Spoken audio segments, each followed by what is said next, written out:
Today we are going to discuss about the subject mechanical engineering material. In that we are discuss about the unit 2 is named the steel and its alloy. In that chapter, the course outcome of this select relevant ferrous material for mechanical component. In that we are discuss about the topic is concept of phase, pure metal alloy and its solid solution. Second, solidification of pure metal and alloy. And third one is iron carbon equilibrium diagram. The phase specificity between solid, liquid and gas. You can see phase असते. Next, in solid, liquid and gas phase कशी तयार होणार? ज्यावेळेस तुम्ही वॉटरला heat करणार. आईसला heat करतो आपण. Ice हा सॉलिड असतो. आईसला हीट केलं, वॉटर झालं, वॉटरला हीट केल्यानंतर गॅस तयार होतो. ही झाली त्याची phase change. What is alloy? जो आपला चॅप्टर आहे आपण काय बघतोय? स्टील आपल्याला बघायचे फेजेस बघायच्या. What is alloy? Next, what is the alloy? Alloy is a mixture of two elements. Alloy म्हणजे काय असतं? Mixture of two elements. In that, one is metal. Two elements. In that, one is metal. Okay? म्हणजे असं mixture की ज्याच्यामध्ये एक काय पाहिजे? मेटल पाहिजे. तर आपण काय म्हणतो? alloy म्हणतो. ओके. नेक्स्ट त्यानंतर आपण solid solution. What is solid solution? Solid solution म्हणजे काय असतं? Mixture of two or more element. To or more element. In that both are solid form or solid state. दोन एलिमेंट तुम्ही mixture करणार आहे. दोन्ही पण काय पाहिजे?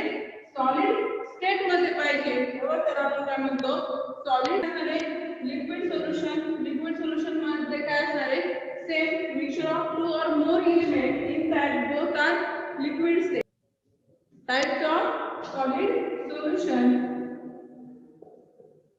Solid solution. ओके. कोणते कोणते टाइप आहेत त्याच्यामध्ये सॉलिड सोल्युशन मध्ये? Substitutional solid solution. Solid solution. आणि दुसरं कोणतं होतं? Interstitial solid solution. ओके. आता सोल्युशन म्हणजे काय असतं? Solute plus solvent. सोल्यूट आणि सॉल्व्हंट मिळून जे तयार होतं त्याला आपण काय म्हणतो? सोल्युशन. म्हणजे काय होतं? एक्झाम्पल सांगितलं आपण शुगर. साखर घेतली, पाणी घेतलंय, साखर पाण्यात टाकली. काय होणार तिथं? शुगर सोल्युशन तयार होणार. सोल्यूट म्हणजे काय असणार आहे? शुगर असणार आहे. आणि सॉल्व्हंट म्हणजे काय असणार आहे? वॉटर असणार आहे. दोघांचं मिक्सचर केलं, शुगर सोल्युशन तयार झालं. ओके. आपण बघतोय सबस्टिट्यूशनल सॉलिड सोल्युशन. त्यामध्ये दोन टाइप होते. एक डिसऑर्डर आणि दुसरं कोणतं आहे? ऑर्डर. ह्याच्यामध्ये काय असतंय? सॉल्यूट आणि सॉल्व्हंट असे दोन आयटम असतात. डिसऑर्डर म्हणजे सोल्यूट पण किती पण असू शकतात, सॉल्व्हंट पण किती पण असू शकतात. ते ऑर्डरली असणार आहे का? नसणार आहे. म्हणजे त्याला काय म्हणतो आपण? डिसऑर्डर. आणि ऑर्डर म्हणजे काय? सोल्यूट एका लाईनीत आणि सॉल्व्हंट एका लाईनीत. त्याला आपण काय म्हणतो? Order substitutional solid solution. Racial. Intersection म्हणजे काय? ज्याच्यामध्ये सॉल्व्हंट ऍटम हे कसे असतात? ग्रेटर असतात आणि सोल्यूट ऍटम किती असतात? स्मॉल अमाउंट मध्ये असतात. सॉल्व्हंट कसे असतात? जास्त असतात आणि सोल्यूट काय असतात? लेस अमाउंट मध्ये असतात. त्याला म्हणतो आपण interstitial solid solution. Application of pure metal. आपल्याला काय करायचंय? प्युअर मेटल तयार करायचंय. त्यासाठी काय करायचं आपल्याला? त्याचं सॉलिडिफिकेशन. आपण एक्झाम्पल सांगितलं होतं बघा. कोणतं? फ्रीज मध्ये आपण पाणी ठेवतो. बरोबर. जे आईस क्यूब तयार होतात. बरोबर आहे. त्याच्यासाठी काय लागतं? आपल्याला फ्रीज लागतं. त्यासाठी त्याला सॉलिड बनवण्यासाठी. कशाला? वॉटरला. म्हणजे आपण फर्स्ट काय केलंय? वॉटर घेतलंय, त्या कंटेनर मध्ये ठेवलंय. आपल्याला काय करायचं? आईस तयार करायचं, म्हणजे काय करायचंय, सॉलिडिफिकेशन करायचं.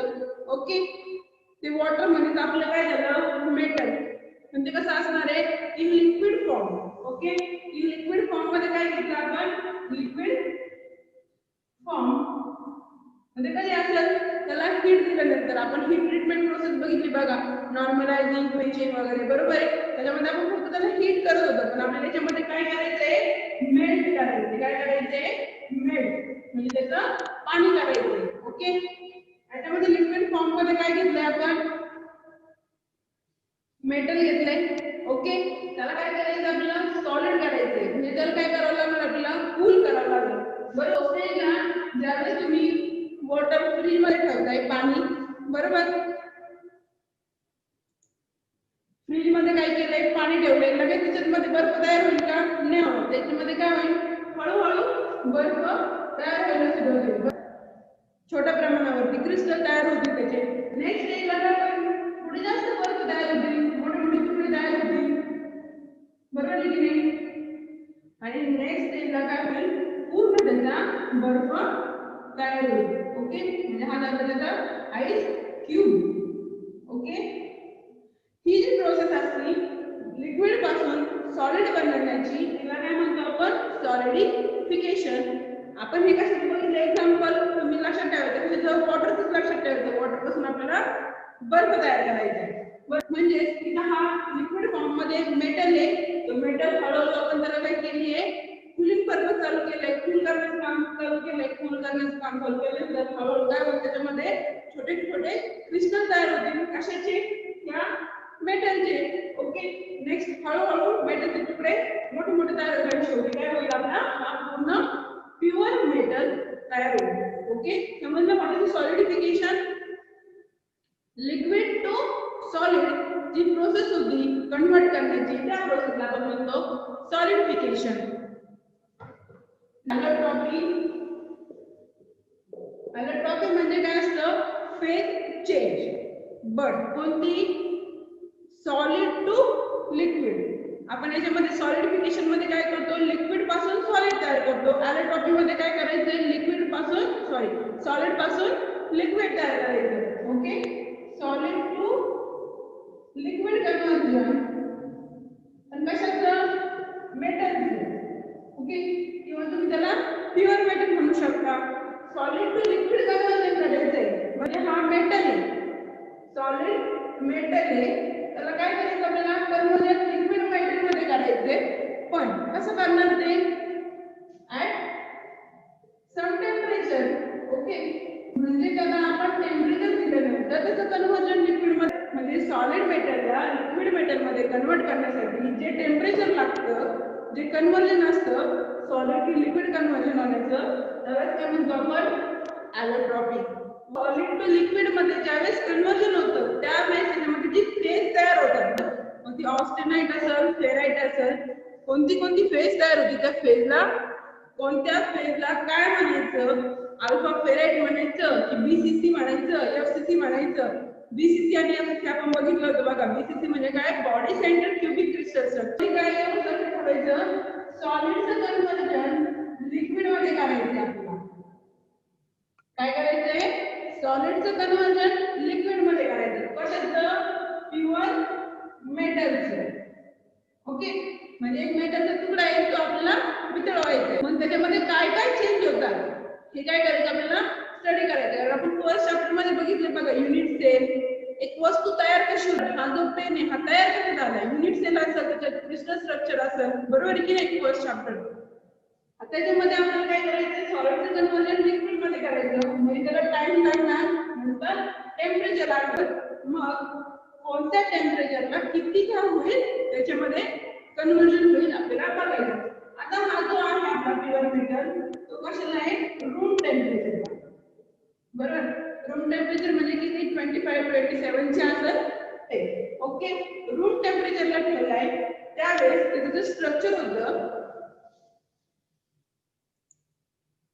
ते कोणतं होतं, अल्फा आयन.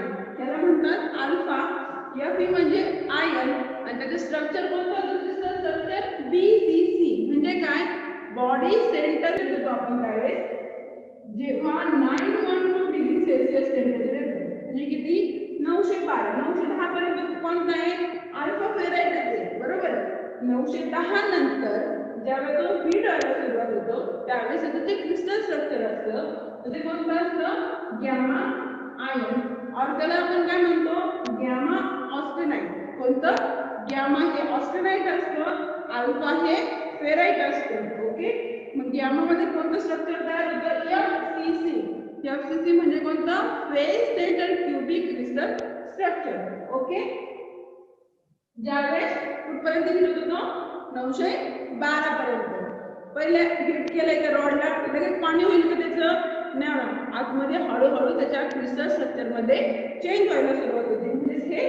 क्रिस्टल स्ट्रक्चर दिसतं ओके नाही कुठपर्यंत हिट केलंय त्याला 1400 पर्यंत 1400 च्या वरती गेलं बरोबर समजा 1450 झाला बरोबर 1450 झाला त्यावेळेस 1400 पर्यंत कोणती फेज होती ती गॅमा आयनची बरोबर 1400 च्या वरती गेला म्हणजे कोणती क्रिस्टल स्ट्रक्चर तयार व्हायला सुरुवात झालं डेल्टा आयन बरोबर डेल्टा म्हणजे कोणतं BCC परत कोणतं स्ट्रक्चर तयार झालं क्रिस्टल स्ट्रक्चर त्याच्यात बॉडी सेंटर केला त्याला कुठपर्यंत हिट केला 1539 पर्यंत हिट केला ओके 1539 पर्यंत हिट केल्यानंतर त्याचं कन्व्हर्जन कशामध्ये झालं मोल्टन मेटल मध्ये मोल्टन मेटल म्हणजे काय लिक्विड कशाचं लिक्विड हे प्युअर मेटलचं ओके आपलं जे पाणी तयार झालंय प्युअर मेटलचं कन्व्हर्जन मोल्टन मेटल मध्ये जेव्हा करतो आपण म्हणजे सॉलिडचं लिक्विड मध्ये